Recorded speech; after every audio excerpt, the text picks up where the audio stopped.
Well, thank you very much. This is like a Michigan football game over here. This is pretty good. This is pretty good.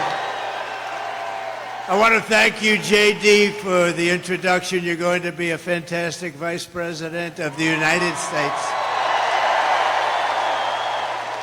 And you know, I chose him because he's for the worker. He's for the people that work so hard and perhaps weren't treated like they should have been, but they were treated that way 4 years ago, I can tell you that. But we're going to get it back bigger, better, stronger than ever before. Thank you very much. This is some crap. I'm thrilled to be back in the great state of Michigan with thousands and thousands, and I mean lots of thousands up here. This is a hell of an arena. This is a hell of an arena.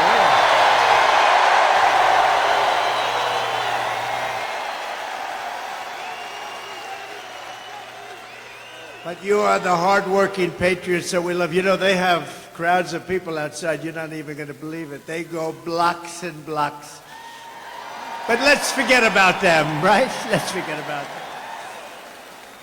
Let me begin this evening with a very special thanks to Americans nationwide, including all of you here today, for your extraordinary outpouring of love and support in the wake of the horrific last Saturday event.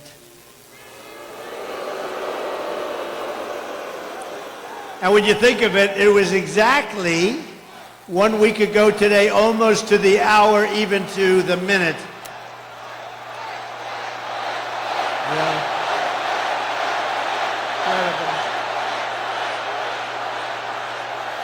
Incredible. What a day it was. As I said earlier this week, I stand before you only by the grace of Almighty God. That's true. I shouldn't be here. I shouldn't be here. Maybe JD or somebody else would be here, but I shouldn't be here right now. But something very special happened, let's face it. Something happened.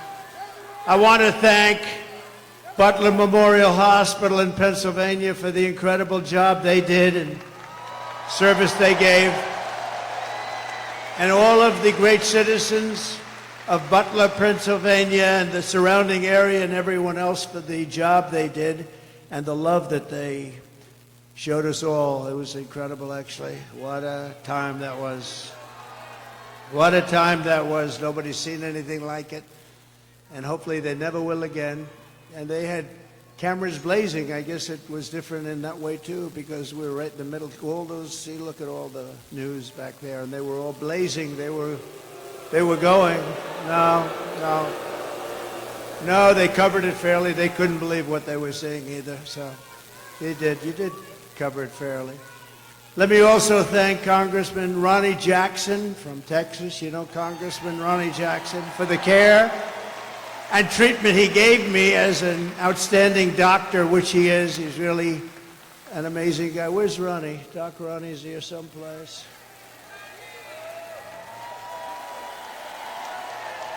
Thank you, Ronnie.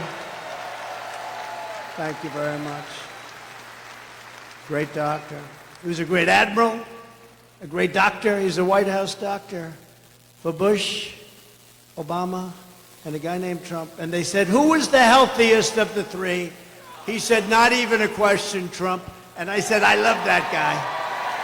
I love that guy. When he said that, that was my doctor. Even if he's a congressman, that was my doctor. But he's been a great congressman. Thank you very much, Ronnie, for everything. We appreciate it. Ronnie Jackson. We continue to pray for the recovery of the two citizens who were wounded in that evil attack, David Dutch and James Copenhaver, two really incredible people. We remain in contact and send our deepest respect to the families. Corey, as you know, Corey Comparator was a brave firefighter who died, funeral yesterday, shielding his wife and daughters from bullets. He shielded them from the bullets of this horrendous person. Corey was a hero, and we will carry his memory in our hearts for all time. Great hero.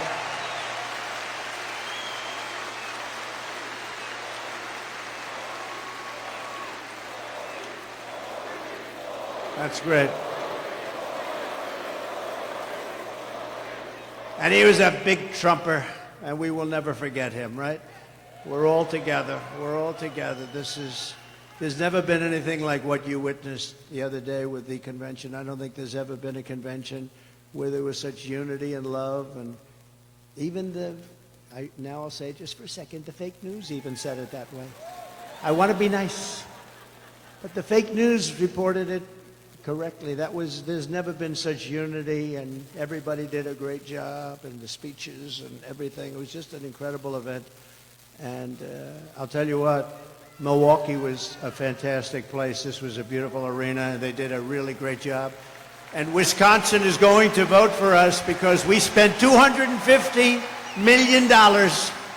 And when they go into the voting booth, they're going to say, we love this guy Trump. He gave us $250 million with jobs, and they're going to vote. Wisconsin's a very important state, as we know. But they really did. Wisconsin did a great job. Milwaukee, they did a great job, and the arena was fantastic. And it was just love. It was like a big, beautiful 4-day love fest. There was no fight, you know. There was no fight, no screams, no shouting, no get that guy off the platform. And in case there was, we had the Hulkster with us, right? How good was he? How good was the Hulkster? And Kid Rock called, he said, I want to get, you know, Kid Rock is big, and he wanted to get down, and he did an unbelievable job. He was great. But all of them, everybody. We had so many great people there. It was really an amazing thing to see, and it was really something I don't think there's ever been. A lot of people report. I think it was either party. There's never been anything like it. And now we have something coming up where they're going to go for the convention, and they have a couple of problems. Number one, they have no idea who their candidate is, and neither do we. That's a problem. But we'll see. Hopefully they get it worked out. Sort of interesting, this guy goes and he gets the votes, and now they want to take it away. That's democracy. They talk about democracy. Let's take it away from them. But now we go forward as one movement, and really we have a very special group of people, like the people here. You people built this country. It's one movement, and we're more united, determined than ever before. We've never been so determined. Bad things happened last time. We're not going to let them happen this time. Bad things happen. We will never stop working to deliver a magnificent future for our people, and together we will fight, right? And we will win. All right. Thank you.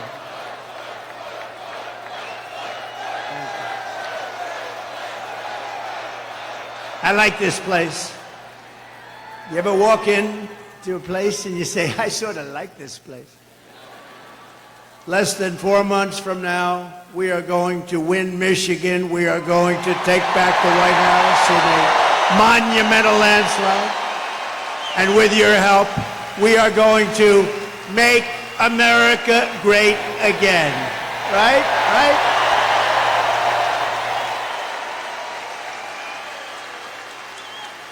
At our convention on just a little while ago in Milwaukee on Thursday, it was my tremendous honor to officially accept the Republican nomination for President of the United States. And I used to say it in 2016, and I meant it 100%, but I mean it even more now because this country has gone wrong. We're a failing nation. We're really a left-at failing nation right now. This will be the most important election in the history of our country. This is going to be the most important election. We cannot let it slip by. We cannot let people cheat. We cannot let this slip by, or we're not going to have a country. Because I do have other things I could be doing. It would be a lot easier. Although I'd rather be with you than sitting on some gorgeous beach watching boring waves coming in. No, I would rather be. Actually, I would. You know that. I think that's one of the reasons we've been so successful together. You know I mean that, too. but we're going to make our country more successful than ever before. Yet even as we gather this evening, we will, and take a look, still the Democratic nominee, we're going to find out shortly, maybe, I don't know. Let's do this. Let's do a poll. You know, I love doing polls, right? Like I do a poll, I do lots of polls, like, do you like Make America Great Again, or do you like America First, or do you like them both? I like them both, right? But let's do a poll on candidates, ready? So I'll go, we're going to do a poll on a few candidates. The press will like this because they won't have to pay for the poll. You know, you do these crazy polls and they charge you $250. Look, there's Mr. Wall. This guy is the greatest guy. This guy. He must have a lot of money because he's at so many different rallies. And he was at the one, that was a tough one, wasn't he? That was something. You were right up in the front. You saw that. That was something. We're going to do a poll, and it's going to be a very nice poll. And right? Who's your favorite candidate? Who would you like? Let's do it. Who would you most like to run against? Because, you know, you could say, who's the best candidate? We're saying, who would you like to? We'll start with Kamala Harris, and then we'll go to crooked Joe Biden, and then we could possibly discuss a few. So who would you like to most run against if you're us, if we want to win? Ready? Kamala Harris, crooked Joe Biden. All right. I don't think we have to go too much further. Well, you have a terrible governor here who did a terrible job. Whitman. I'd like to run against her, actually. I'd like to run against her. No, she's one of the 20 that I mentioned. She's the one that gave her husband full right, title, and interest to everything, but nobody else could do anything but her husband. Her husband was sailing in the middle of your lake, your beautiful lake. He's out there sailing, and everybody else had to be locked up, right? Her husband. No, but things like that are mentioned during a campaign, little things like that. No, she's done a terrible job, but I'd be very happy with her. At this very moment, Democrat Party bosses are frantically trying to overthrow the results of their own party's primaries to dump crooked Joe Biden from the ballot. Couldn't happen to a nicer guy.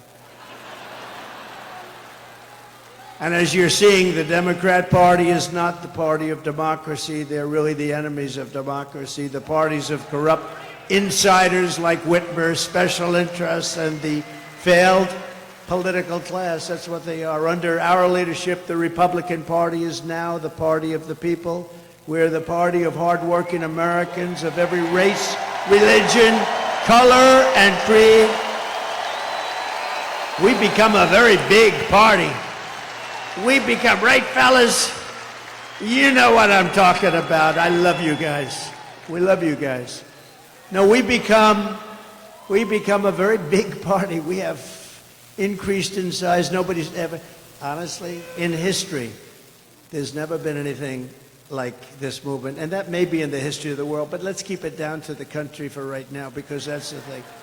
But there's never been anything like MAGA. When Biden says, we have to stop MAGA, we will stop MAGA. I said, he doesn't know what MAGA stands for. It stands for Make America Great Again. How can you be against that?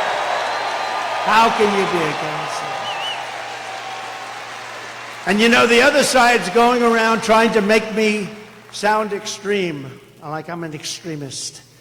I'm not. I'm a person with great common sense. I'm not an extremist at all.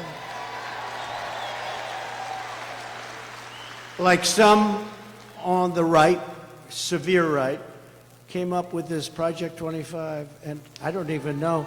I mean, some of them I know who they are, but they're very, very conservative, just like you have, they're sort of the opposite of the radical left, okay? You have the radical left and you have the radical right, and they come up with this, I don't know what the hell it is, it's Project 25. He's involved in Project, and then they read some of the things, and they are extreme. I mean, they're seriously extreme. But I don't know anything about it. I don't want to know anything about it. But what they do is misinformation and disinformation, and they keep saying, he's a threat to democracy. I'm saying, what the hell did I do for democracy? Last week I took a bullet for democracy. What did I do against democracy? Crazy.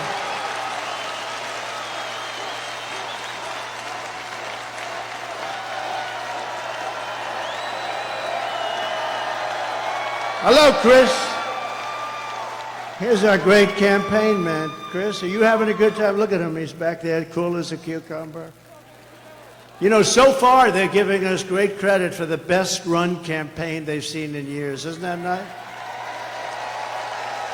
Thank you, Susie. Thank you, Chris. Look how cool he is. Just sits there. Thanks, Ed. Try doing it with another candidate sometime. That gets tough, right?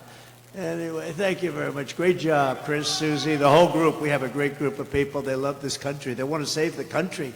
That's what we're doing. With your vote in this election, the Trump-Vance administration, by the way, I made the right pick. He's so great. They were all good. They were all good, but he's really stepped up. But the Trump-Vance administration will begin rapidly reversing every single Biden-Harris disaster starting on day one. And when you vote for Biden, you're probably voting indirectly for Harris anyway, whether you like it or not. It's common sense. It's all common sense, right? We will end the inflation nightmare that you would have never had. We had no inflation. See, there's another thing. Biden always goes around, I inherited 9% inflation. And even the radical left reporters up there, look at all of them. Whoa, they have a lot. They have a lot of them.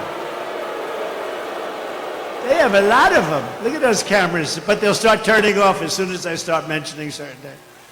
I'll say, the red light just went off. No, but actually the radical left reporters, of which there are quite a few, I can't believe it. I don't know why they'd have them.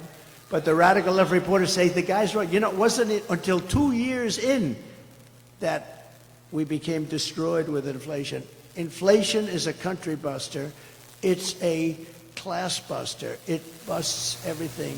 Low income, middle income especially, and they get they're busted. The country gets busted. Look at Germany from centuries ago. Look at every country that's had inflation. And we had, I believe, the greatest inflation in the history of our country. They don't even report it properly because they leave the worst numbers out.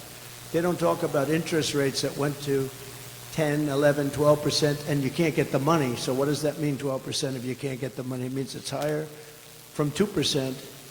We will seal the border, and we will stop this terrible invasion of our country.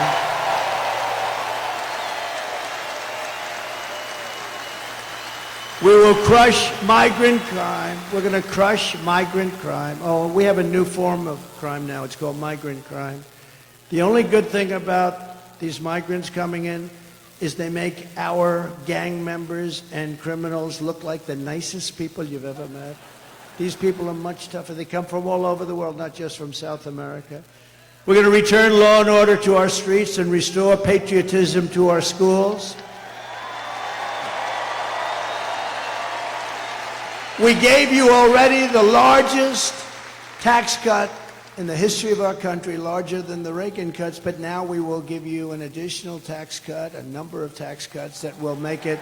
We took in more money after the tax cuts than we did prior. We took in billions and billions of dollars more after the tax cuts than we did. We had the greatest economy in the history of our country. Everyone knows that.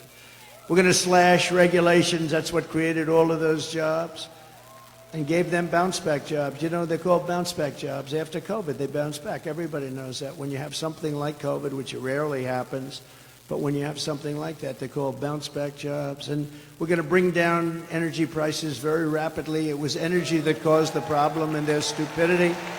And we're going to bring it down very quickly. Your energy bills will be cut in half, at least cut in half. Some sections, like in New England, I'll be able to cut their energy by 60, 70%. It's absolutely crazy what has happened with energy. We buy the oil from Venezuela. They used to be our enemy. I don't know. We buy from Venezuela. It's not really oil, it's tar. And you know, there's only one refinery in the world that can do it. It's very heavy, horrible stuff. It's garbage. It's tar. You lift it. I said, that's not oil. We want light, sweet, crude. We have the best oil. We have the best everything. We go to Venezuela. You know where they refine it? In Houston, Texas. It's the only plant in the world that can refine that stuff. So we go to Venezuela. We pay them a fortune. We take that dictatorship. We make the dictatorship wealthy. These people don't know what the hell they're doing. They're incompetent. They're grossly incompetent. The biggest threat is because we have incompetent. That's the threat to democracy. It's a threat to our country. We have incompetent people leading our country, grossly incompetent people. America's enemies will fear us. The United States will again command the respect that it deserves. Viktor Orban, the very powerful leader of Hungary, said, when asked what happened with the world that's falling to pieces, there are wars all over, he said, bring back Trump, it'll all end. It all ended. We had no problem in the world.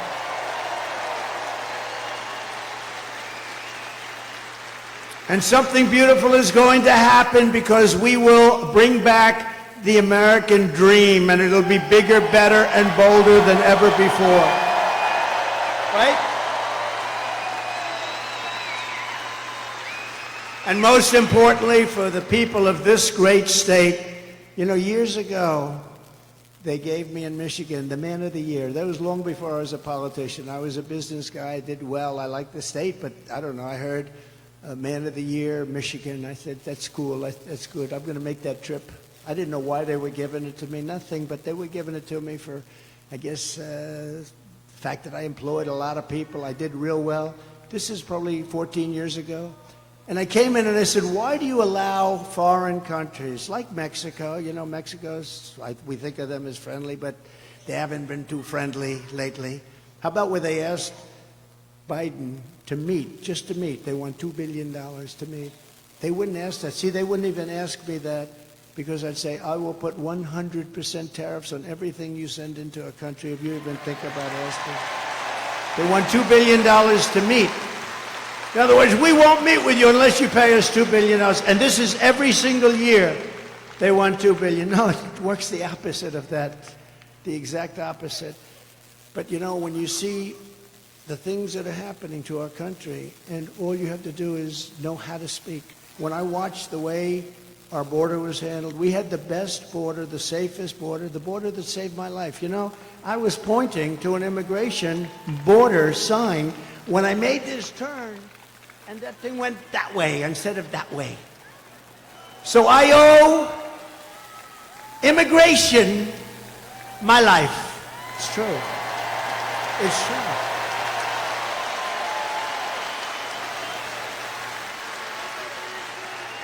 Now think about it. I'm talking thousands and thousands, much more than even this. I mean, we're restricted because you're in this giant arena.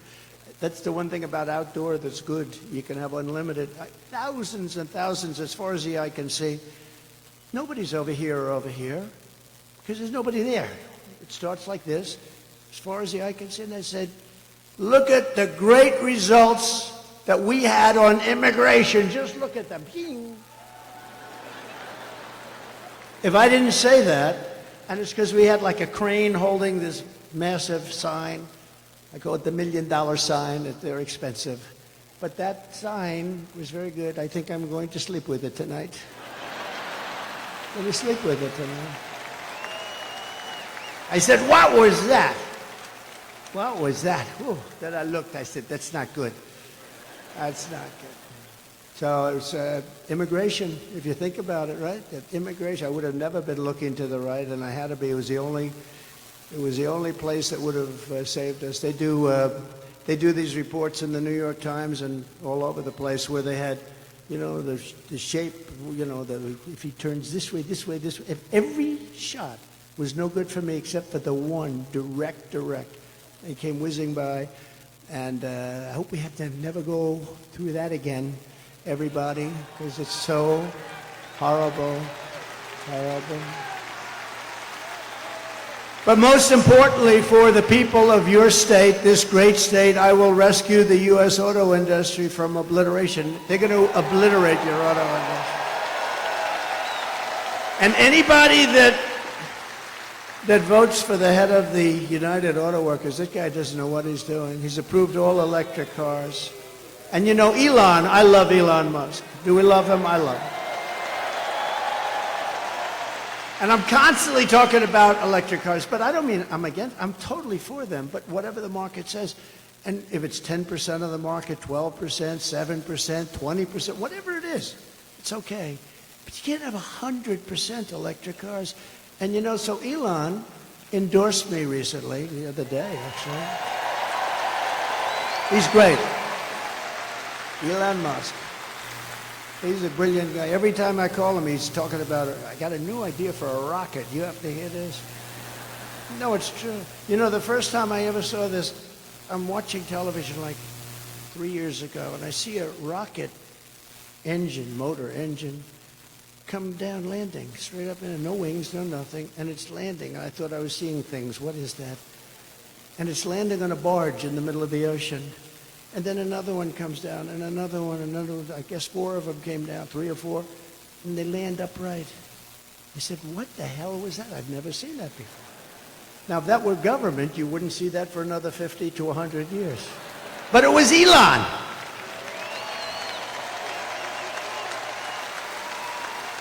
Now, think of that. And I called him, and I've always had a good relationship with him, but I called him, and I said, what was that? He said, well, we saved the engines. We saved the engines because it's very expensive to build. So, I mean, it didn't take me long to figure that if you save them, that's good. But who the hell thought you could do that? No wings, no nothing. Just like these big, long, massive tubes. And they're landing gently right on the dot. I said, that's the coolest thing I've ever seen. And you say, how long would it take government to come up with that one? I don't think they ever heard of it. Perhaps they still haven't heard of it. But, you know, he's a very advanced person, and he's doing other things that are great, and so are others. We have to make life good for our smart people, you know? We have some smart people. We have to make life good for our smart people. And he's as smart as you get. But Elon endorsed me the other day, and I didn't even know this. He didn't even tell me about it. But he gives me $45 million a month. A month. Not 45 million. Gives me 45 million a month. And I talked to him just a little while ago to say I was coming here, how you doing? And he didn't even mention it. He didn't mention. I mean, other guys, they give you $2 and you got to take them to lunch. You got to wine them, dine them. No, he's a great guy, he really is. But, you know, he's never mentioned to me, why are you hitting the electric cars? Because he understands I'm not hitting it. I think it's incredible. I've had them, I've driven them, they're incredible. But they're not for everybody. Some people have to drive long distances.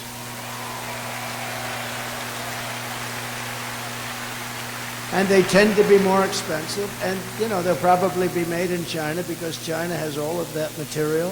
Oh, there's the guy that I stood up here. Are you the same guy, the same muscles? Look at that guy. Are you the same guy? Yes? No kidding. It's pretty good memory, right? Unlike somebody else that I happen to be running against. You wouldn't. Come on up here. Get up here. I got to get this guy. This guy was central casting. Look at him. Look. Oh, I think you were standing on a box. That was the only thing. I said, come on up here. Don't hurt yourself. Can you get him up? I like this guy. He's a serious union guy, a United Auto Workers. You look at him get over there. It's okay. He does not carry guns. He's not. Come on up here. Look at him. Look at his shape he's in. I'm glad to see you. I'm glad to see you. I'm glad to see this guy. I told you we're going to get 85 million of us out there to vote for him. So let's go home from this rally and do our part.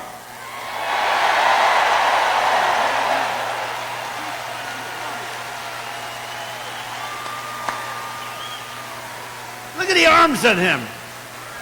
I may have height, but his arms are definitely more powerful, huh? Look at that guy. Now, last time I was here, I saw him, and he was so great, and he was agreeing with us on auto. We want to bring car manufacturing back, and what the deal with this thing with the all-electric cars by in 6 years from now? It's ridiculous. You know, in the Midwest, they open up chargers. They opened up 8 chargers. You read about this. $9 billion they spent for 8 chargers. That's like a gas pump. I guess it would be like the equivalent of a gas pump for electric, right? They spent $9 billion on 8 chargers. This is 8 little chargers. $9 billion. How do you do that? It would cost at that rate $5 trillion to create enough charges so it could run. It doesn't work. And it doesn't work the trucks either. I was with Swift, big Swift company. How many trucks you own? 29,000, sir. 29,000? That's a lot of trucks. One of the biggest, I guess like the biggest. I think he's the biggest, right? And he said, they want to destroy our business. They want us to go all electric. I said, so what's wrong with electric? I said, if you take a big, beautiful, like Peterbilt or one of the great manufacturers, how many times would you have to stop from New York to Los Angeles? None, sir. We go right there. We have some left over. Really? That's with diesel. I said, what about if it's electric? We have 6 to 7 stops, about 3 hours each. So immediately he's saying, that's not working too well. He said, but there are other problems. He said, the truck is so much heavier that you'd have to rebuild every bridge in the country. That doesn't sound too good, right? And then the third thing, he said that the battery is so much bigger than a tank, a big tank for the diesel, or for the gasoline, but the diesel mostly. It's so much bigger that most of our payload would be holding batteries. In other words, we wouldn't have any room for the product. So let's say you hear those 3 minor details. Typically, you would end the conversation, would say, that doesn't work. These people said, we don't care. We want you to go all electric. Can you believe these people? They're crazy.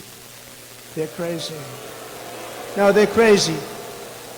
And they want boats to do the same thing. I was with in South Carolina, one of the biggest boat manufacturers of, smaller fishing boats from, let's say, 16 to 35 feet. And he said, we have a problem. They keep pushing, the beautiful outboard engines. You have Mercury and Evinrude, I guess they used to have. I don't know if they have it anymore. But those big, beautiful outboard engines they have, they work great. Or just interior engines run by a thing called gasoline. So he said they want us to figure out how to go all electric in a boat, right? All electric. I said, well, what is the problem? He said, we'd have to take the entire lower cabin where we have bedrooms, and we'd have to make that into a battery. But the bigger problem is, sir, it won't float because it's so heavy. It won't float. It won't float. And I always tell the story with like, well, what would you do? Because my uncle was a great professor at MIT for 41 years, I think. He's the longest serving. Dr. John Trump, she knows. He was very, very smart. We have a very smart family, actually. But he was a great guy, and I always thought he was very interested in this, but the press kills me all the time. They say, he keeps talking about sharks and this. I don't. Boat, it's all electric, and it starts to sink. I asked the guy, do you get electrocuted sitting over this? And then I say, and I don't think there's anything wrong with this, do you? Because it's an analogy. I say, and if there's a shark about 10 yards away, right where they are, right where all the congressmen are, right over there, look at us. Well, they're sharks. They're sharks. If there's a shark about 10 yards away, do I get electrocuted or do I go with the shark? I said, because I will take electrocution all day long. Despite the environmentalists that say how wonderful sharks are. You ever hear these people? We had 3 killings by a shark this weekend, ripped people apart, and then you have the environmentalists going, well, they didn't mean to do it. They mistook them for a seal. They didn't want to hurt the child. No, I don't want that. Common sense, right? I mean, how about they catch a shark, vicious that they've been after, and they take them to a little deeper water and they put them back in? I wouldn't do that. Would anybody do that here? Let me ask you, this is Michigan. These guys wouldn't do it. But they always get on me. They say, why is he talking about electricity and sharks? What do they have? Well, they know exactly. It's sort of a cute little story. Do I take electrocution or do I take death by a shark? And I'll always take electrocution. But isn't it ridiculous? Think of it. Isn't it ridiculous? They want to make a boat that's far too heavy. They can barely float.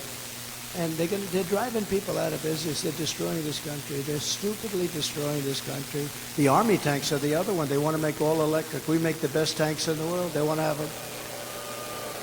So that as we go into a country to bomb the hell out of it, we will do it in an environmentally friendly way. Okay?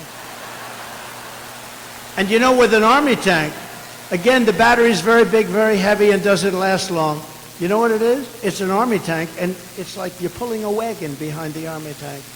You're pulling a wagon like a child pulls a wagon, and it's loaded up with a battery. So we got to get back to common sense. The aircraft, too. They want to make our jet fighters a biofuel jet fighter that shows 18% less efficiency. That's the difference between winning and losing a fight. And you know what happens? I say, I'm not doing it. And we ended all of that stuff. They brought it back. We will end it on day one. We're not going to be doing that stuff. Okay? In 4 short years under my leadership, I did more for Michigan auto workers and manufacturers than any president in the history of our country. And just as I promised, I withdrew from the Trans-Pacific Partnership, which would have totally destroyed your auto industry. I ended the disaster known as NAFTA. That was the worst trade deal ever made. That was the worst trade deal considered by him. That was so unfair to us with Mexico and Canada. The worst trade deal ever made, and replaced it with what they call the best trade deal ever made, the USMCA, Mexico and Canada. And I know it's good because Mexico and Canada are right now, as we speak, working like hell to try and renegotiate the deal. Don't do it, Biden. Well, he doesn't know what's going on. Don't do it. He's watching us now. He'll say, what's that trade deal they're talking about? Well, sir, they've been negotiating with us for about 2 years. I never heard of that negotiation. Where is Mexico anyway? Where is it? See, now the fake news will take the statement I just say, where is Mexico? And they'll put it on television. Trump didn't know where Mexico is. Oh, they did.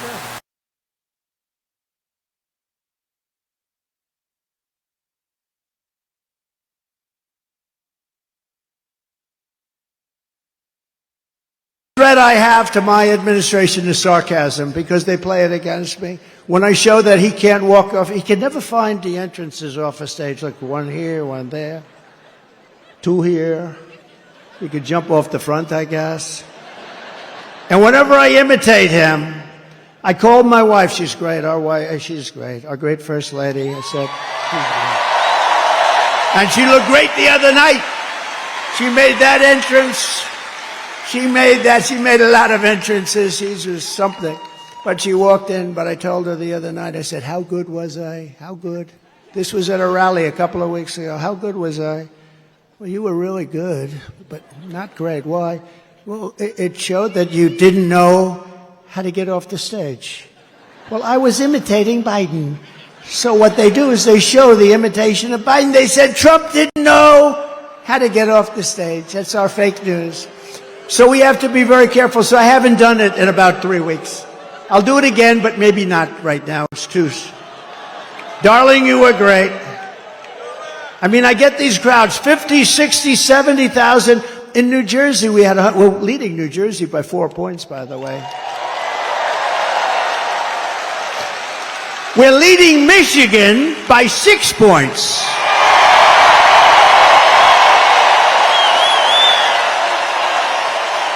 Right. And a report just came out. Actually, we're leading everywhere and nationally, and we have to keep it that way. Got to make sure they don't cheat. Got to make sure they don't cheat. I took on China like no administration in history, bringing hundreds of billions of dollars pouring into our treasury when no other president had gotten 10 cents. You know, China never gave us 10 cents. I got hundreds of billions of dollars from China. And I got along very well with President Xi. He was a great guy. He wrote me a beautiful note the other day when he heard about what happened. And he wrote me a beautiful, most of the leaders do. You know, a lot of them didn't like what I was doing to them, but they also knew it was about time. The jig was up, right? It was about time. But they wrote me, almost all of them wrote me notes. It was nice. Now I have a good relationship with all of them. That's a good thing. You know, a lot of times the press would say, he gets along with Kim Jong-un, North Korea. He has a lot of nuclear weapons. I got along with him great. You were never in danger with me as your president. It's a good thing to get along, not a bad thing. I used to tell him, why don't you do something else? All he wants to do is buy nuclear weapons and make them. I said, just relax, chill. You got enough. You got so much nuclear weapons, so much. I said, just relax. Go to let's go to a baseball game. I'll show you what a baseball. We'll go watch the Yankees, or we'll come watch Michigan at its home opener. Okay, how about that? Are you going to have a good team this year, I think, right? Pretty good. I heard good. But who the hell knows, right? Guy drops a pass, that's the end of that season. It's a risky business. I proudly imposed a 27.5 tariff on all Chinese auto imports to keep China and Chinese cars, keep them out of America. You don't sell a lot of Chinese cars in here because of what, and if you did, it'd be fewer cars that you made. We're going to bring back the auto industry we're going to bring it back. We're going to have them. If they want to come in and sell us cars, they can, but they have to build plants here, and they have to hire our workers, and that's fine, and nobody can say anything about it. Under the radical Democrat policies, the U.S. auto industry is being decimated. You know, we lost 64% of our industry over the years, 64%. We were a giant, and now a lot of them made in Mexico. Mexico's taken 35% of the auto industry. And we did something very strong. We did something very strong with Mexico. But, you know, when I was building the wall, I said, you have to give us 28,000 soldiers. And they laughed at me. I hate when people laugh at me. I hate it. No, it's so disrespectful. They laughed at me. We won't do that. Why would we do that? I said, because you have to. We're building the wall. People are flowing in through your country. We want 28,000 soldiers to protect us while we're building the wall. They said, no, no, no. And then they said, after I said, look, here's the story. If you don't do it, we're going to charge you a 25% tariff on every car that you send into America. And then it's going to 50% next month. Then it's going to 75%. And then it's going to 100%, and then I'll stop. And the gentleman representing the president's a great guy. He's no longer president, but he's a great guy. He was a great guy, still is. But he said, I'd like to discuss this with the president. I said, 5 minutes, I got to go. I have something much more important to do. And he came back. He said, Mr. President, we would love to give you soldiers to protect your wall. Free of charge, of course. That's how I got those great numbers on that beautiful, beautiful graph that we talk about. They gave us everything I wanted. I got everything from Mexico, and then this stupid person, low IQ, he's a low IQ individual. Take his IQ. I guarantee you it's in the low 50s or 60s. And he's negotiating against Putin, President Xi of China, Macron of France, very smart guy. I told him he was going to do something very bad to our country. I said, that's okay, you can do it, but I'm going to put a 100% tariff on all wines and champagnes that come in from France. He said, no, no, no, Donald, you cannot do that. I said, I'm doing it. Donald, you cannot do that. That's not fair. He's going to charge our companies, American companies, 25% for doing nothing, for being in France. Big deal, right? Big deal. So I said, okay, that's all right. I'm charging you 100% tariff. I gave it to all my people, Mnuchin, all smart guys. They came back, sir, they won't do it. They won't budge. I said, they'll budge. I called them up. And I talked to the president of France, Emmanuel Macron. He's a nice guy. I said, but he's, he likes France. I like the USA. Does that make sense? I said, Emmanuel, it's so nice to talk to you. I understand you're going to charge our companies 25%, Emmanuel. Yes, Donald. It was approved by whoever the hell approves the parliament. Whatever the hell they have over there, they were going to approve it. It's been fully approved. Yes, I'm so sorry. I said, well, that's okay. You can add approve, but here's the story. Starting tomorrow morning at 7 o'clock, every bottle of wine and every bottle of champagne that's shipped into the United States is going to have a 100% tariff on it. No, no, no, you cannot do that. That is not fair. I said, not fair for you to charge our companies 25%. He said, you cannot do it. I said, I'm signing the papers now. I will call you right back. Calls me back. Donald, we would be delighted, Mr. President, to take that tax off. We have decided to take it off. It'll be off by tonight, sir. It'll be off by tonight. And it was off. And it was off. You think Joe Biden does that? He doesn't know what the hell he's doing. Their policies are no good. Remember, whether it's Biden or anybody else, they want open borders. They want all the same stuff. So it's like, you know, but he's in particular, he's pretty bad, I tell you. Can you imagine these killers, these are sharp. You know, the press gets angry. They said, is President Xi of China, is he a smart man? I said, no, he's a brilliant man. He controls 1.4 billion people with an iron fist. He makes guys like Biden look like babies. They don't even know whether they're coming or going. Yes, he's... The next day headline, Trump calls him brilliant. How dare... No, okay. Let's say he's not a smart man. Okay, whatever makes you happy. No matter what you do. No matter what you do. I say, he's a brilliant man. They went crazy because I called him brilliant. So I'm just going to have to say, he's okay. He's okay. No, he's very smart. But and you know what else? He's a fierce person.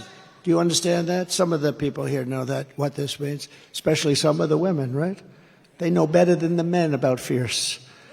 I know the women. They know better than the men. They're more fierce than the men. Oh, her. But no, he's a fierce individual. He's a fierce man. Can you imagine when he meets this guy?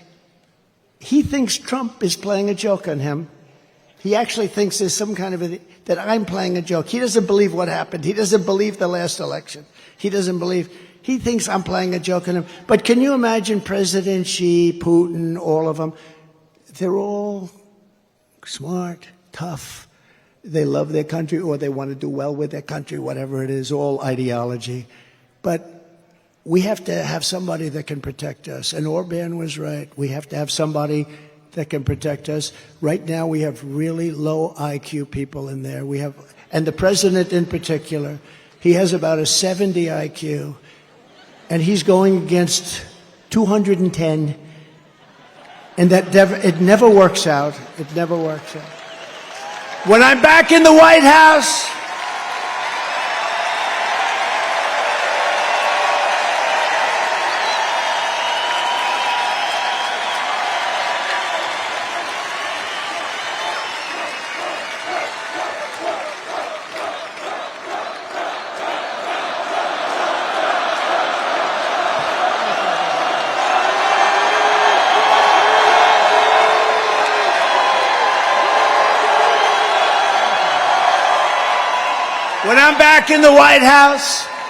the way they will sell their product in America is to build it in America. They have to build it in America, and they have to use you people to build it. Thank you very much. It's very simple. We will build American, buy American. We're going to hire American. We're going to get it going. We're going to get the auto industry back. It's ridiculous. I will revoke China's most favored nations trade. You know, they have a most favored nations trade status. They've had it for years. We had it revoked, and then we had that stupid election, that ridiculous election that everybody knows was ridiculous. But I will revoke it. They have a trade where basically they're saying we're just beginning. They're not just beginning.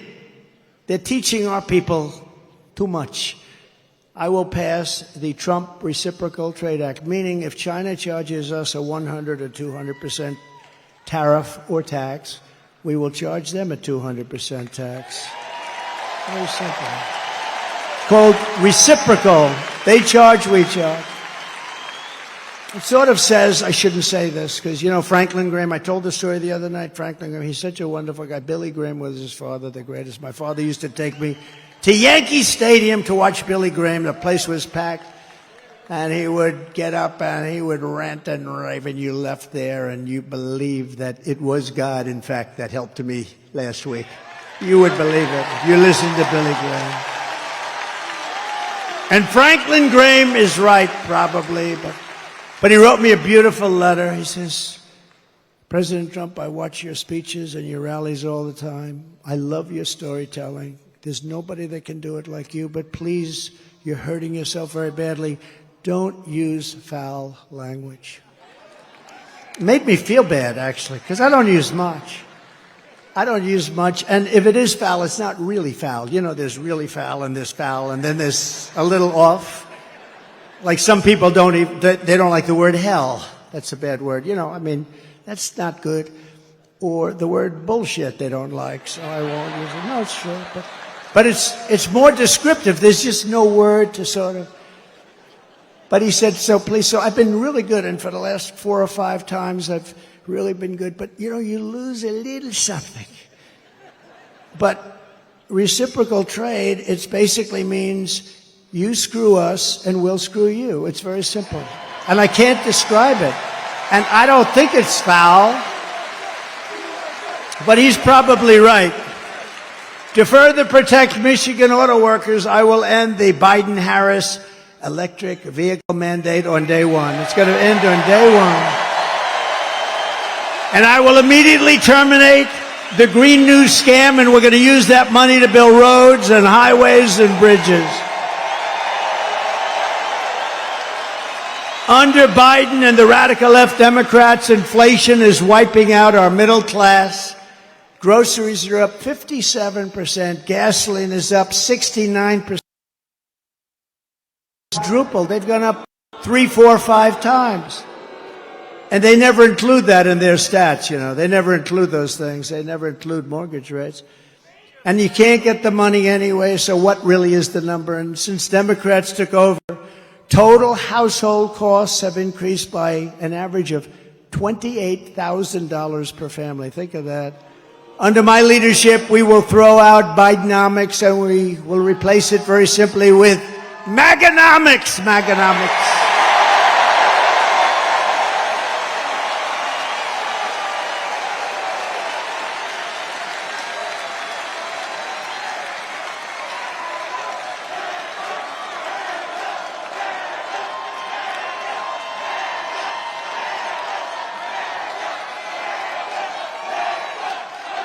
You know, I have to just interject. If you would turn off those cameras, because I don't want this. See the screen up there of me? That's very severe, that comb over. That's a severe sucker. What's with that one? It looks okay from the other side. But that is very severe. I apologize. Man, I looked up there. I said, whoa. Look at that. Wow. That's like a work of art.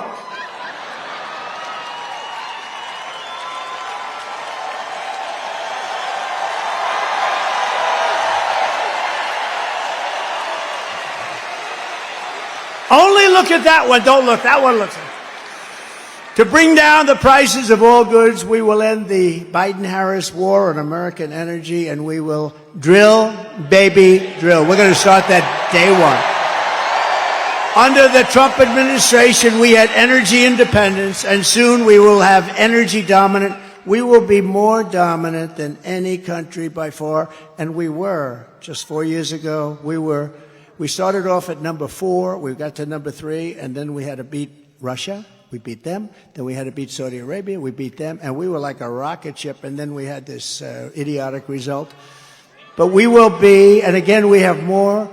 You know, Anwar in Alaska, it's probably the biggest find anywhere in the world. The size of Saudi Arabia, some people say, who knows what it is, but it's massive.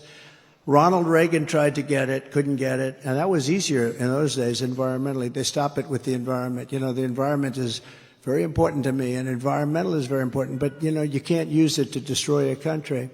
And they stopped it. They stopped it for years based on the environment. I got it approved. It was totally done. This is since Ronald Reagan, who worked so hard to get Anwar, he wanted to be able to drill in Alaska. Think of it as the size of Saudi Arabia, approximately, bigger than Texas, bigger than everything. We would have had something that nobody else even comes close to. And on the first week in office, his Department of the Interior person, who was just put in Department of Interior, she outlawed it. She said, we're not going to use it. Stopped all work. They were ready to start drilling. It took them a while to get ready. They're ready to start drilling. The money would have been incredible. The prices were very high. We're the only country that stops drilling when the prices are at an all-time high. And we stopped drilling, but we'll get that back, and I'll get it back very fast. But Anwar, they cut it. Unbelievable. And I will cut taxes even further than we did before, and that includes no tax on tips. Right? No tax on tips. All that government does is harass everybody over it anyway. It's like a big harassment operation. They hired 88,000 IRS people to go harass everybody. So if you work in a restaurant, if you drive a cab, or if you do anything having to do with tips, I hope you're going to remember, bartenders, let's see, hospitality workers, a caddy, a barber. Barbers get tips. I don't give mine a big tip because I don't think they do a very good job. If you're a mover, a driver, or anyone else who relies on tips, the money is going to be 100% yours. You better go vote. If that doesn't get you out, if that doesn't get you off your ass to go out and vote for Trump, nothing will. Got to do it. Right? Got to do it. And as we rescue our economy, I will also restore the sacred and sovereign borders of a place called the United States of America, right? United States of America. With Democrats in charge, the greatest invasion in history is taking place right now. This is an invasion of our country. You remember during the time I was trying to get the wall, and I was getting all sorts of assurances, and you couldn't get it from Congress. It was incredible. So I did get a lot of money for the military, so I put an extra $10 billion. I put a little fund, an extra $10 billion. I then called it an invasion of our country, and I took it out of the military, and I got it built. And now we're going to build it larger. We have to close up the areas that weren't built. We have certain areas where we needed to have them open for a little while for getting all of our stuff back. I don't like leaving brand new bulldozers and everything on the other side of the border, right? We want to close it up. But we had certain areas we had to close up. And when they took over, they said, we're not going to close it. I said, these guys actually do. I thought they were kidding. I thought they were not being serious. Who would want an open border? Who would want an open border where people come in from prisons and jails and mental institutions? Either people that don't love our country, stupid people. They're not stupid because anybody that can cheat that well in an election's not stupid. Or maybe a new thing's emerging where they want to get people to vote illegally, and they don't care. They have no shame. And we're watching that. Our chairman is here. The Republican chairman is here, the whole thing. See? The big boss is here in Michigan, so you're going to remember that. But we're working on that, but they do. They're trying to sign people up who just came in, who have no idea where they are, what they're doing. They came in. And in many cases, they're very rough people, but they came in. They're trying to sign them up to vote. This is what they'll do. Because think of it. If they have open borders, if they have men playing in women's sports, if they have a raise in, they're going to raise your taxes by four times. 4 times. Think of it. What you're paying now, you're going to pay 4 times more. With policy like this, nobody can get elected. The only way you can get elected is to cheat. And they are really good at it. That's the only thing they're good at. That's the only thing they focus on. They have no good policies. They don't do anything well. But they're using these people, and they're trying to sign up the people. And we've caught them, and we sue, and we do all the things that you have to do.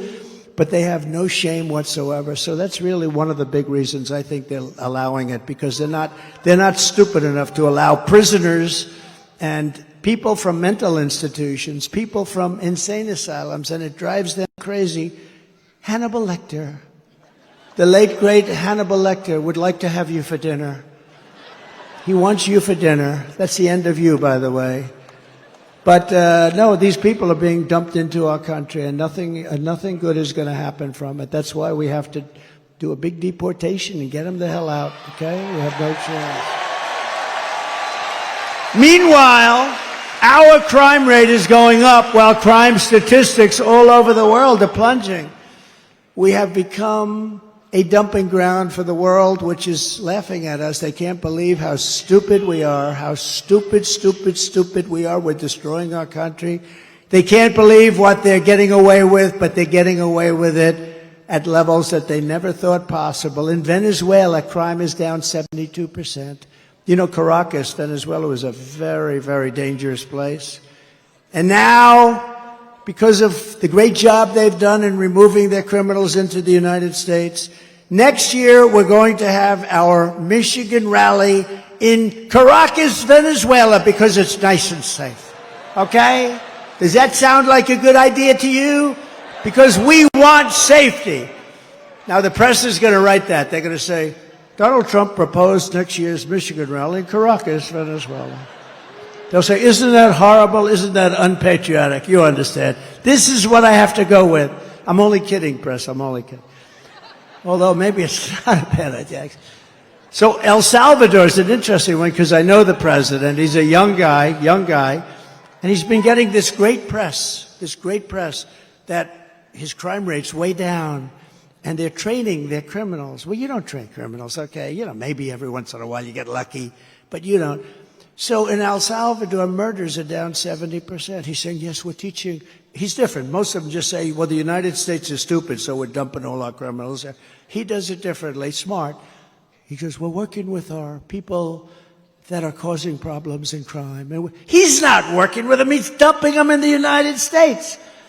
And their crime rate, their murder rate is down 72%, 73% and going up. And I don't blame them because if I was running one of those countries, and we're not just talking in South America, but if I were running one of those countries, I would have been doing it much more. They're also emptying their jails. The big thing is their jails. Those jails were packed. Now all of a sudden it's like, oh, isn't this wonderful? They're doing such a wonderful job. They're dumping their criminals into the United States of America, and we're not going to take it anymore. Stupid people.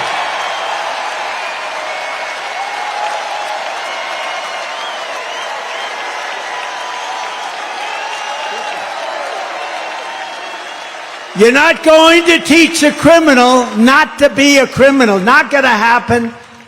And you don't have the time, you don't have the energy because you have to do other things. That is why as soon as I take the oath of office, we will begin the largest deportation operation in the history of our country, even larger than that of President Dwight D. Eisenhower many years ago. He was a big deportation person.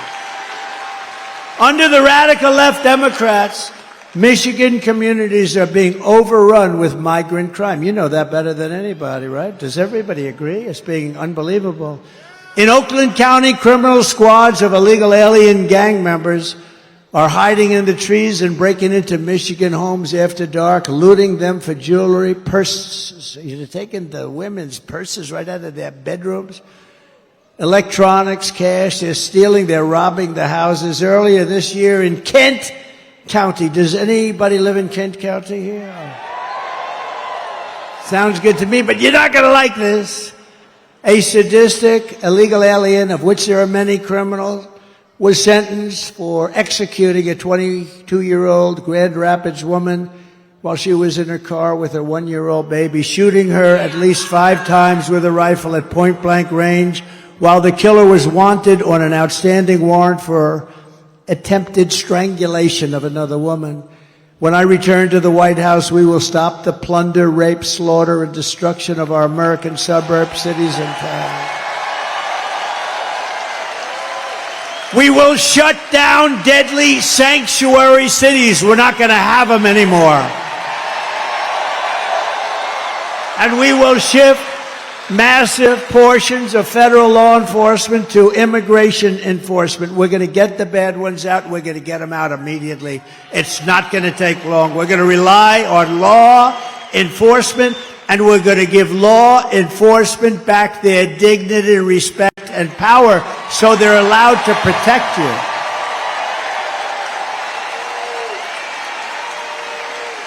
It's no wonder Joe Biden and his thugs are so desperate to stop us.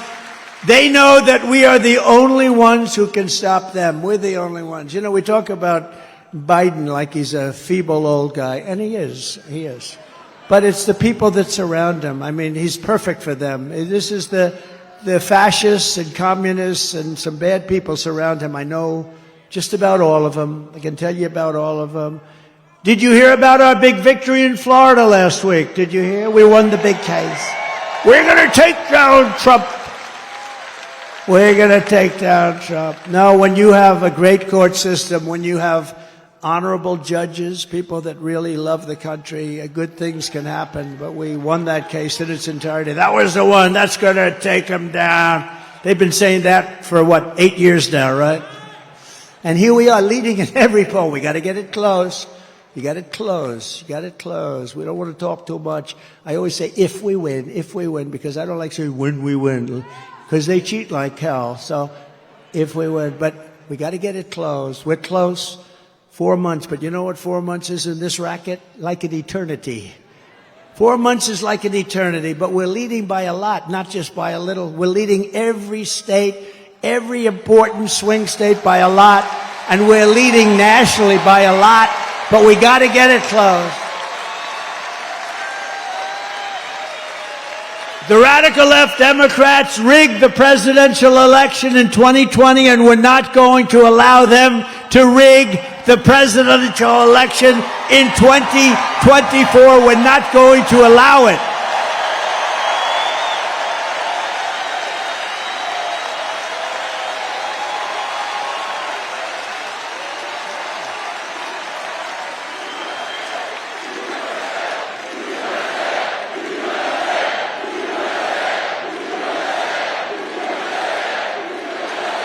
Every time the radical left Democrats, Marxists, communists, and fascists indict me, I consider it a great badge of honor. You know, I've been indicted more than the legendary Alphonse Capone, Scarface. He was a tough man. See that guy right there? Ultra MAGA. You're Ultra MAGA. He's tough as hell. But if Alphonse didn't like you, you would be in the foundation of a building rising someplace in your great state, right? He was not. He was a tough cookie, this guy. I got indicted more than Alphonse Capone. Think of it. My parents are looking down. I had wonderful parents. They never saw this for me. They never saw, let's see, I'm voting for, oh, I don't want to even read that one. Thank you. Thank you. I appreciate it. But I'm being indicted for you. Don't worry about these fake indictments. These aren't indictments. These are Biden indictments. These are a sick, weak, pathetic man who can't run an election. So he indicts his opponent thinking that's going to win. And in many cases it would. You know, third world countries do this a lot. Banana republics do it a lot. We've never done it. And we're going to teach them why they can never do it again. Because it's actually hard to believe. It's actually driven our poll numbers way up. And then we had the debate. Did anybody watch the debate? Poll. Who won the debate? Biden or Trump?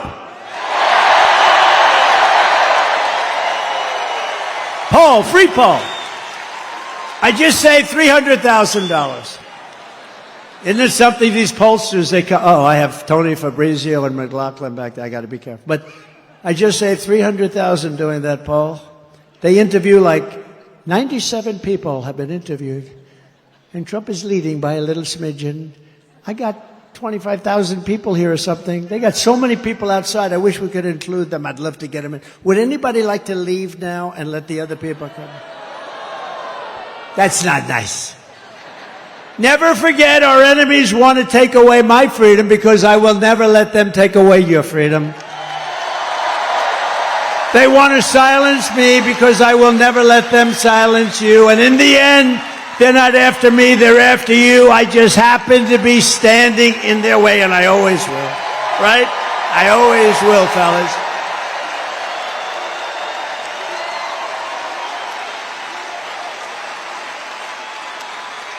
So we have some exciting news today, because we're pleased to be joined by many outstanding Michigan patriots. They are, I know every one of them, including your next U.S. Senator from Michigan, Mike Rogers. And Mike, is just as adamant as me. He'll vote to stop the invasion, end inflation, halt the outsourcing of Michigan jobs, and bring back the auto industry. You are going to double or triple your auto industry within the next 3 years under Trump. Mark it down. Mark it down.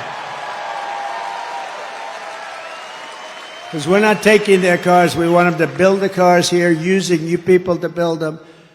Also with us is another good man who is running for Michigan Senate seat, Sandy Pensler. Do you know Sandy? So I have a big announcement to make then. Sandy has just announced that he would like to do something very important tonight. So you have Mike, who's a total pro, Sandy, who's a total pro. I'd like to ask both of them to come on up, and I'd like to have Sandy make a statement first. Thank you. Come on up, fellas.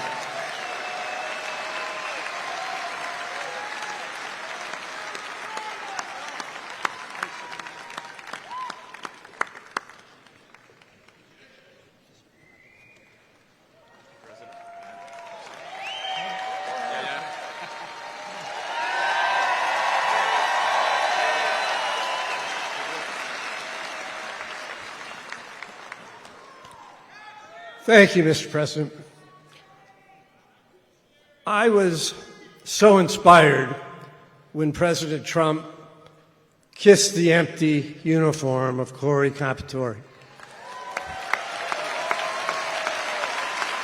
I flashed back immediately to a couple days after 9/11 at the local firehouse where I hugged the lone remaining survivor and looked out at 12 empty uniforms.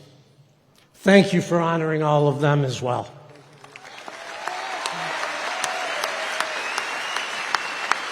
My campaign was always about making America better. The best way to do that is to enact President Trump's policies. Let's go Trump! Let's go Trump! To do that, we need control of the Senate. A divisive continued primary effort hurts the chances of that, and that's not okay. So tonight, I'm doing the right thing and ceasing my Senate candidacy. No, it's not an aha. It's the right thing. President Trump endorsed Mike Rogers. Tonight, so am I.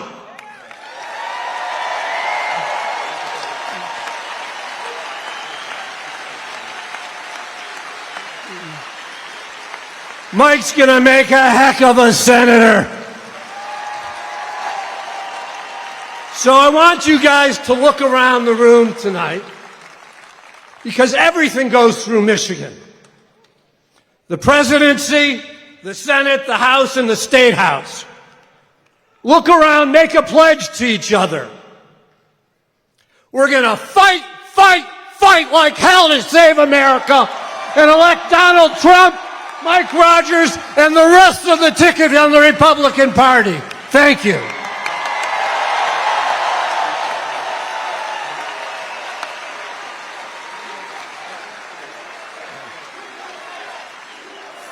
Thank you, Sandy. I am honored to have you stand with us and all Republicans to win the state of Michigan. Thank you for your courage. Thank you for your leadership. You're going to be an important voice going forward in our party in Michigan.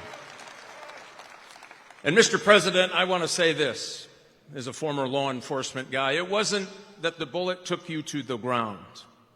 It was the fact that you got back up for America.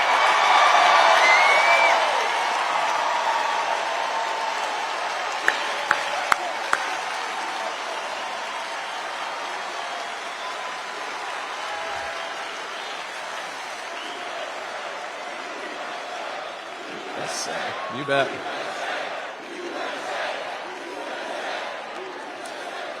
I have spent my career working to protect America as an Army officer, as an FBI agent working organized crime in Chicago, as the chairman of the House Intelligence Committee.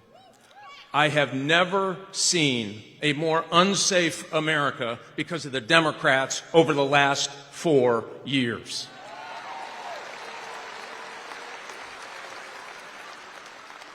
Here's the good news, Mr. President. You will have a partner in the United States Senate that will bring manufacturing back to Michigan. We are the arsenal of democracy. We will be again in this great state.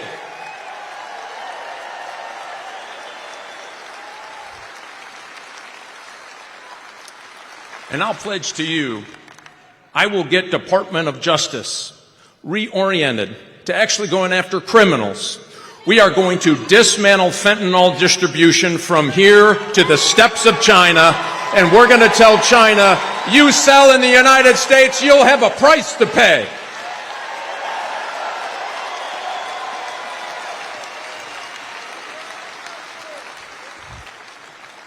Mr. President, I'll guarantee you this as well.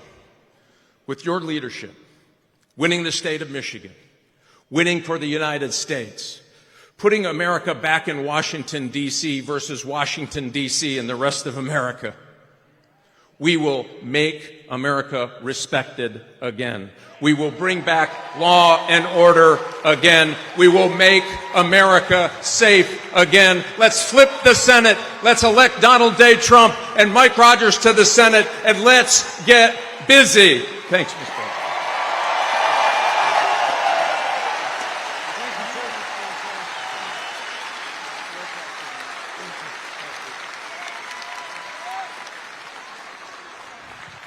We're unifying the party, and that was beautiful to watch. Thank you, Sandy and Mike.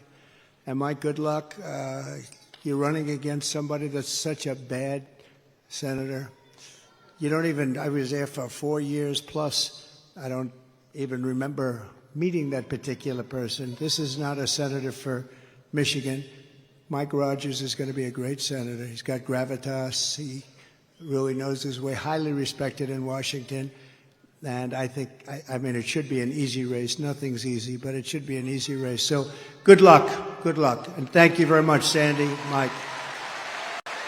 We're also joined by members of Congress, and they're great people, friends of mine, warriors. Jack Bergman. Jack? Thank you, Jack. Great job. A real friend of mine, somebody I was very much in favor of right at the beginning, John James. Thank you, John.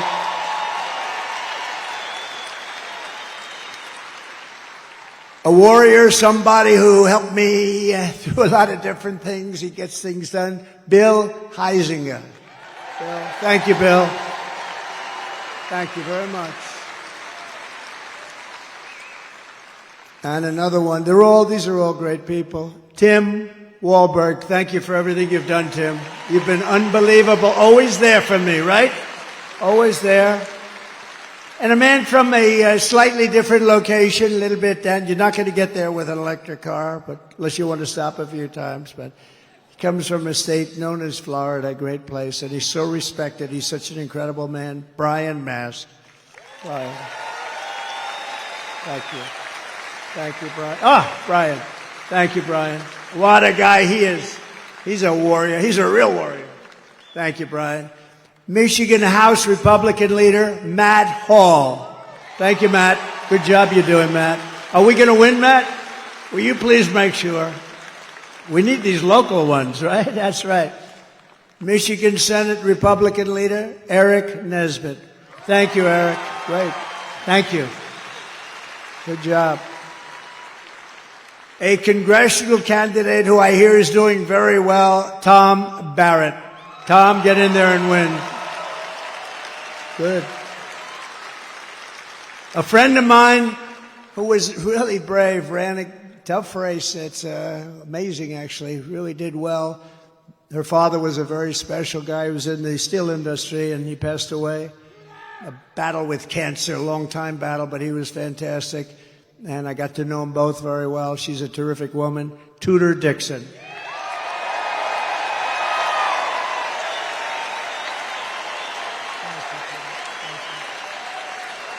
Thank you, Tudor.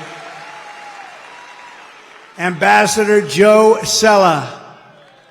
Thank you, Joe. Good job you're doing, Joe. Very important person in this room, Michigan GOP Chairman. Where are you? Okay. Pete Hoekstra. Oh, there he is. I fought like hell for him to take that job, right, Pete? I said, Pete, you got to do it. How are we doing, Pete? How are we doing? Huh? We're doing good. If you're in charge, he's going to win. He was a congressman, a really good one, respected. He left.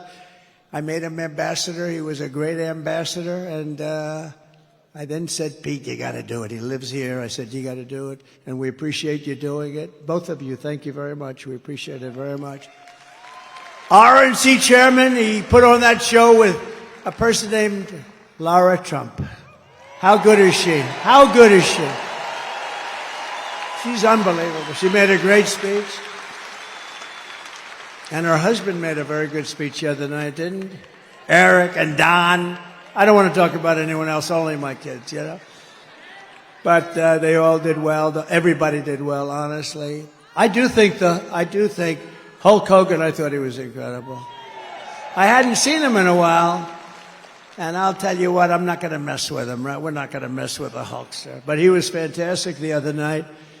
All of them, every single one. My granddaughter did very well. Look at, she's scarred. What about, who said that? Who said my granddaughter? Wow. Kai. Kai is great. Great golfer. She's a great golfer. But we have another man who's very important, and the RNC chairman, Michael Watley, who's been incredible, wherever Michael is. Mike, thank you, Mike. Great job. I said, Michael, you have one job. We got so many votes, we don't know what to do with them. You got to guard the vote. When those votes get put in, they can't be missing. They can't throw them out. They can't stuff ballot boxes. They can't cheat. Make sure. And, you know, he headed up North Carolina. And on that night, a while ago, that certain election night, that miserable where we thought it was won at 10 o'clock in the evening, and then all of a sudden, additional votes have been reported in various places. We don't have to get into it. North Carolina held totally steady. He had 603 lawyers working. Other people didn't have lawyers working. And bad things happened, but this guy held, and I said, that's the guy I want to run the party. And Michael, I know you're doing a great job, and you're going to do something very special. We don't need votes. We need to guard the vote. You ever hear the expression, too big to rig?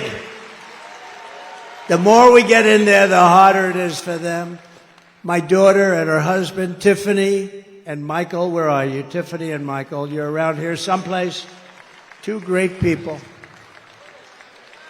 Fairly recently, thank you, Tiff. Great people. And Michael's father's here tonight, highly respected guy, great businessman, and a highly respected guy. From the moment we take back the White House from crooked Joe Biden and Kamala, I call her Laughing Kamala. You ever watch her laugh? She's crazy. You know, you can tell a lot by a laugh. No, she's crazy. She's nuts. She's not as crazy as Nancy Pelosi. Crazy Nancy. Did you see Nancy Pelosi is selling out Biden now? Did you see? She turned on him like a dog. Well, I don't know if he should continue. All of a sudden, where did that come from? She was 100%. All of a sudden, she's not sure. Not sure means he's gone. But no, she's crazy as a bedbug. She's a crazy person. I believe we're going to have the 4 greatest years in the history of our country. I believe that.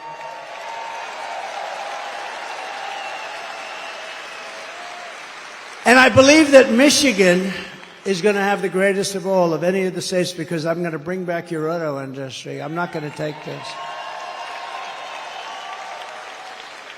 You know, in Mexico, they're building among the largest plants for auto manufacturing anywhere in the world. In Mexico, near the border, they think that they're going to make cars and sell them into the United States and lose all our jobs. It's not happening. And you know who owns those plants? China! China owns them. And we're not letting it happen. We'll put 200% tariffs on, 400, I don't care what would. Whoever is building your plants, we're not allowing any of those cars to come into the United States, okay? We're telling that to Mexico right now. You want to build those plants? A friend of mine who builds plants, that's all he can do. He's a great guy, but his strength is plants. If you say walk across the street, he's not that good at it. But to build a plant, he has no problem. He builds great auto plants. I said, I'd like to see one. Take me. He goes, well, we'll have to go to Mexico. I said, what about the United States? No, not so much. He goes, they're actually some of the biggest in the world being built right now in Mexico. I said, this happened over the last couple of years with this stupid president that we have. Stupid. He's a stupid person. And I can say it because, once he weaponized justice, I would never talk about a president like that. Once he weaponized justice against me, I said, oh, wow, that's really incredible. That's never been done before. I can do it. And I'm knocking him out. But sometimes you have crooked judges. We have some real crooked judges, too. That's the only way. The only way I can lose is crooked judges. But we'll get it overturned, anything that happens. But once he weaponized, I wouldn't talk that way. In fact, before this happened, before he did this, I treated him not nicely, but I treated him with far more respect than I do right now. It's one of those things. But we can't let these companies come in and steal our wealth, steal our jobs, destroy our companies, and end up building it 10 miles across the border and think we're going to allow them to get away with it. We're not. They have to build it over here, and they have to use our people. And it's going to happen. And Michigan will benefit more than any state in the union because they stole your auto industry, and we're going to bring it back, and it's going to be at a level that it was in its height. Okay? You hear that, John James? You hear that? We're going to put John James in charge.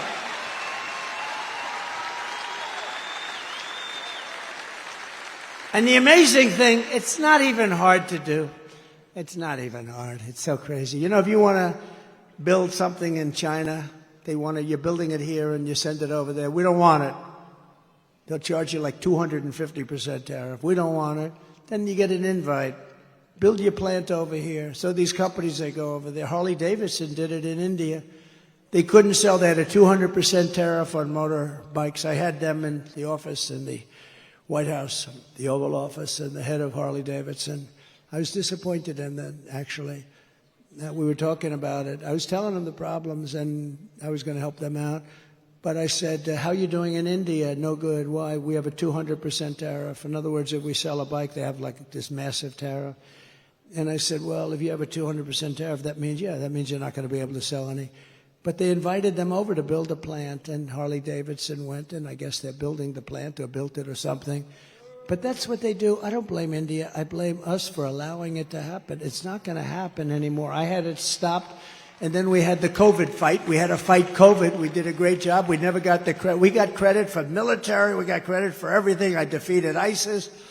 We did unbelievable things. Unbelievable. We got the biggest tax cut in history, the biggest regulation cuts in history. When I go to the companies, the big companies, highly sophisticated, I said, so I got you the biggest tax cuts in history, and that was good for jobs. And I got you the biggest regulation cuts in history, and that was good for jobs. If you could only have one, would you take the regulation cuts or the tax cuts? Every single person, and I must have asked the question 200 times over the years, said the regulation cuts were more important than the tax cuts. Can you believe it? You wouldn't think that. But we got you the biggest regulation cuts in history. Before I even arrive at the Oval Office, shortly after we win the presidency, we win. We're going to all win it together. I will have the horrible war between Russia and Ukraine settled. And I will be the only one that can make this statement. I will prevent World War III from happening. You're very close to World War III.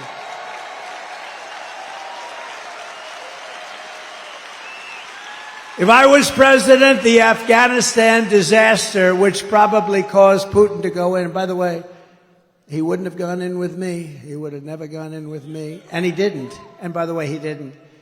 But the Afghanistan disaster, not the fact we're getting out. I was getting out. After 21 years, you get the hell out. But I would have kept Bagram. It's 1 hour away from where China makes its nuclear weapons. We gave it to them so stupidly. It's one of the biggest airfields in the world. We built it many years ago for billions of dollars. We were going to keep that. We were going to man it, keep it. Think of it, 1 hour away. You know who has it now? China has it now. How stupid are we? Should have kept that. And you know the lift? The lift should have been done at Bagram, not their little local airport where they had riots all over the place, and then the bombs started going, killing 13 of our great people, obliterating, I heard the number this morning, 47. That's maybe the right number because we're looking at 47, you know that, right? Obliterated 47 great young Americans, their legs gone, their arms gone, their face just wiped out. And hundreds of people besides, hundreds of people.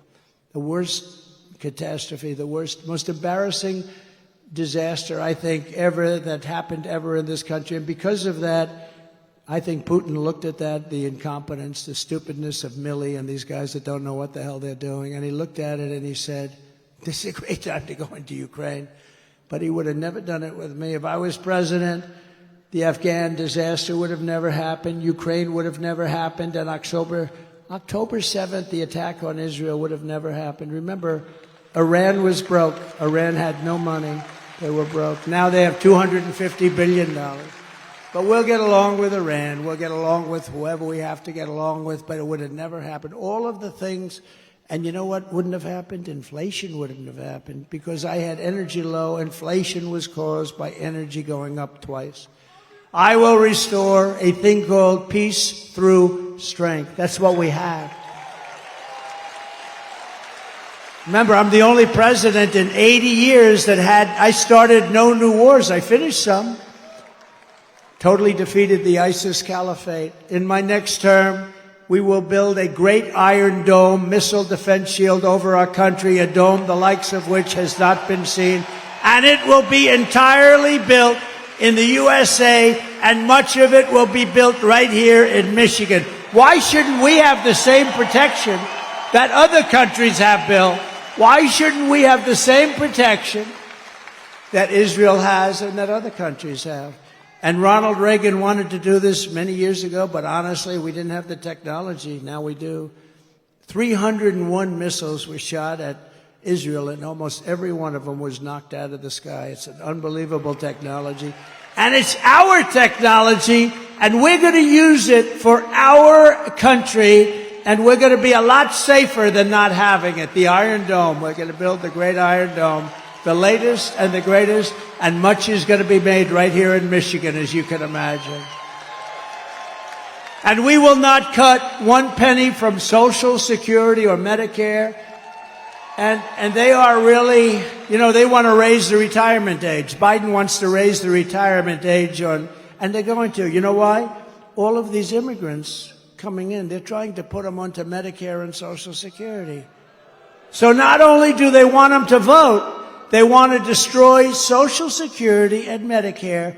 It's not going to happen, and we're not raising your age. One day, he's going to destroy. First of all, he doesn't have any idea what the hell he's doing. But I kept that promise 4 years ago. Remember, they said, he'll come in and raise Social Security. I went through 4 years. It was never even a topic that was allowed to be discussed. Because we have, between the liquid gold under our feet and all of the other things and the growth mechanism that we have in this country, we don't have to cut Social Security, which people have earned, and we're never going to cut it. And when you hear that stupid guy, that low IQ guy, get up and say, I inherited 9% inflation. False. He inherited 1.4, but really nothing. And when he says, he's going to raise Social Security, no, false. He's going to raise it because he's stupid. That's why he's going to raise it. Don't believe it. They have this line where it goes one after the other. But one thing, it's very simple. They're going to raise your taxes 4 times, and that's there because they don't want to renew the tax cuts that I gave. It's approximately a 4 times increase, and they don't want to renew them. But you can't believe these people when they get up. Biden and I watched Camilla the other day, brilliantly put on Fox. I don't know why Fox does it. Please, Fox, will you please get smart? Will you please get smart? And she's ranting, he is going to destroy Social Security. He's going to destroy Medicare. He's going to destroy this. I mean, just made up, it's just sound bites, it's disinformation. That's the other thing they're good at. They say anything they want to say. I am going to protect your Social Security. We're not going to be raising the number of years. We're not going to raise it by 1 day, let alone 1 year or 5 years or 10 years like some stupid people want to do. We're going to grow our country. It's going to be growth. And it's going to be using the assets and resources that we have, much of it right under the ground. We're going to rebuild our cities into beacons of hope, safety, and beauty better than they have ever been before. We're going to have to work with the Democrat governors and mayors on that. But our cities are just horribly run. And then we have our capital, our beautiful capital in Washington, D.C. We're going to take it over. We're going to clean it up. We're going to renovate it. We're going to rebuild it. We're going to make our capital the most beautiful anywhere in the world. We're going to get rid of the nightmare of murder and crime. And it will become the most beautiful capital anywhere in the world once again, but far more beautiful than it was before. And when you want to go from Michigan to see the Washington Monument, yes, we're keeping the name Washington. We're not changing the name. Or the Jefferson Memorial, where there's a big move to change the name. We're not changing the name. Remember when they were knocking down statues and I was president and I found an old bill and I reenacted the old bill. Anybody touching, knocking down, or even trying to harm any of our great statues or monuments goes to jail for a 10-year period with no commutation and no shortening of the sentence. And it was a beautiful sight as we watched everybody leave town. They left town so quickly. They left town. We said, bye, everybody. No, we have to meet people that have evil intentions. They wanted to knock down the Jefferson. If I didn't get the military out to save the Jefferson Memorial, they would have done a job. But I found this old law that today we're almost incapable of producing things like that. 10 years, and there's nothing like good behavior, and you get out in 2 days. It's 10 years in jail if you touch our monuments, if you even try to knock them down. I had a news conference, I signed it, and everybody left town. It was a beautiful thing to do. We're not doing it. We won't be changing the name of Jefferson, Washington, Lincoln, like they did our forts. I get out of office, they did our forts, right? We won 2 world wars in those forts, and now they have different names, many of them. Fort Bragg, and the people that live next to Fort Bragg are not happy. They're not happy. They changed the name. We won 2 world wars out of Fort Bragg, and then they decide to change the name because they think it's politically correct. On day 1, I will sign a new executive order to cut federal funding for any school pushing critical race theory, transgender insanity, and any other inappropriate racial, sexual, or political content onto the shoulders of our children. And I will not give 1 penny to any school that has a vaccine mandate or a mask mandate. And I will keep men immediately, day 1, out of women's sports. And I will fully uphold our very important but under siege Second Amendment, as I did for 4 years. And I got the full endorsement from the NRA. You saw that. They gave us their full, strongest endorsement. No, for 4 years I protected, and it was not that easy to do. We will protect innocent life, and we will restore free speech, and I will secure our elections. Our goal will be 1-day voting with paper ballots, proof of citizenship, and voter ID. It's very simple. But until then, Republicans must win. We have to win, win, win, win, win. We want a landslide that is too big to rig. I said it before. I'll say it 100, 200, 300 times before that very spectacular date. But, remember, November 5th is not really the date. It starts in early September, North Carolina and some others, because now we have these ridiculous laws where you can vote before the election, after the election. We got to have 1-day voting, 1-day voting. What happened to those ballots that were over there last week? Oh, sir, we moved them around a little bit. Oh, really? I mean, think of it. You vote 2 months early. Nobody knows what the hell's going on. Where are all the ballots that happened? Why are they using a shovel? They're shoveling off. You ever see what goes on? Take a look at what happened in Georgia. They're shoveling ballots into wheelbarrows, moving them around. If you took the 10 worst presidents in the history of the United States and added them up, they would not have done near the destruction to our country as Joe Biden and his horrible Biden administration have done. They're destroying our country. They are destroying our country.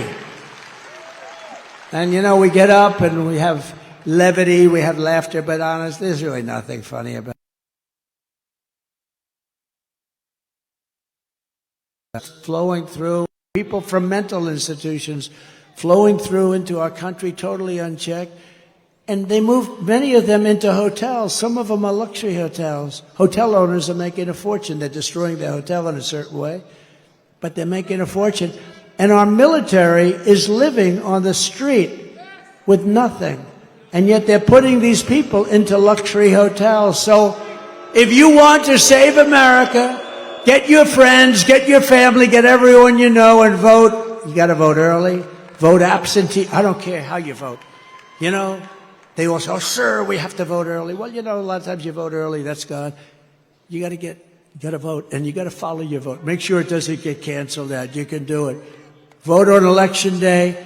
I don't care how you vote, you've got to vote. Vote early if you want. Everyone's saying vote early. I don't. But look, you got to vote, and you got to get out and vote. You got to protect your vote. That's what Michael's doing. He did it better than anybody else in the country in North Carolina.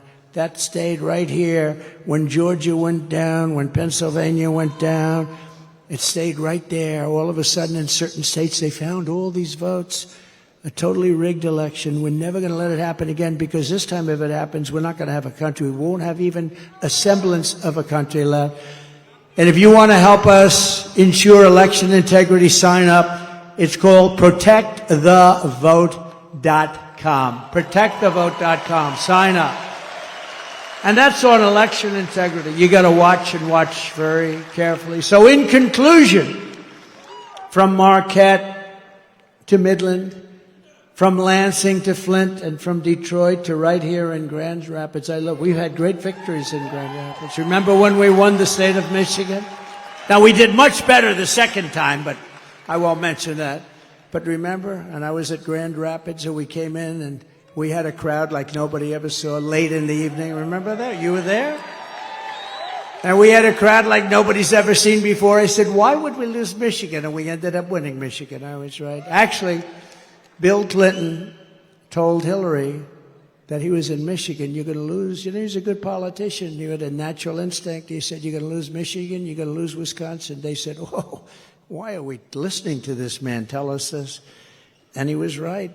Wisconsin and Michigan. I said, why are we going to lose? We had 49,000 people show up. She had like 300 people show up. I said, why are we going to lose?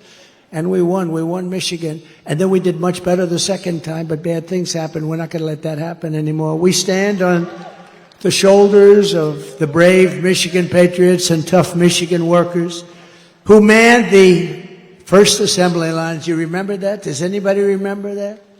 It's a long time ago. Anybody remembers that? They're extremely old. Is there anybody that wants to admit they revolutionized industries and turned this state into a manufacturing powerhouse like no other? And we're going to bring it back. And we're going to bring it back. I'm not talking about lots of other industries. I'm talking about the auto industry, because it's such a big industry. I could say we're going to bring back cement. We're going to bring back all sorts. I'm just talking very simple. It's so simple. It's going to happen so fast. You're going to be at a level as though you were from 30, 40 years ago. You're going to manufacture cars again at a level that you haven't seen in many, many decades. You probably have to get rid of this fool, this stupid idiot representing the United Auto Workers, because he sells the auto. You know, I'm much more popular than anybody with the auto workers. We're going to get 95% of their vote. But they have a guy that, I mean, he pushes the electric mandate, and they're going to be made in China. They got to get rid of that guy. He's bad news. Your Michigan ancestors gave us Motown, the Mustang, and the might of the American Midwest, and it really is a might. They forged the steel, laid the railroads, tilled the fields, fought the battles, and won the victories that made America into the greatest and most powerful nation in the history of the world. That's true. It was the most powerful. But now we are a nation in decline, and it's a very serious decline. We are a failing nation. We are a nation run by fools and stupid people. We're a nation that has lost its confidence, its willpower, and its strength. We're a nation that has lost its way. But we are not going to allow this horror to continue. We're not going to let it happen. Less than 4 years ago, we were a great nation, and we will soon be a great nation again.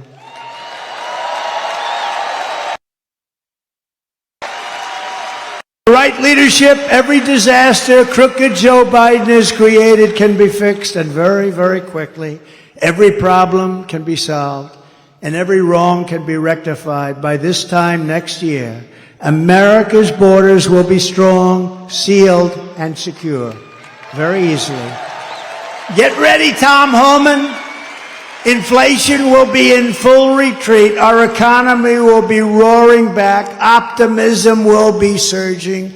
You will have your confidence back. We don't have any confidence. That's like an athlete that can't sink the shot, can't hit the ball, lost his calm. We're going to have you hitting the ball again. We're going to have you playing at the top of your game. The American dream will be thriving again for citizens of every race, religion, color, and creed. Law and justice will reign all throughout our land. Freedom will be restored. The flame of liberty will be burning bright. Crooked Joe Biden, the worst president in the history of our country, will be a fading memory of the past, and our great silent majority, including the once forgotten men and women of our country, will be the one shaping America's magnificent future when I am the 47th President of the United States of America. Thank you.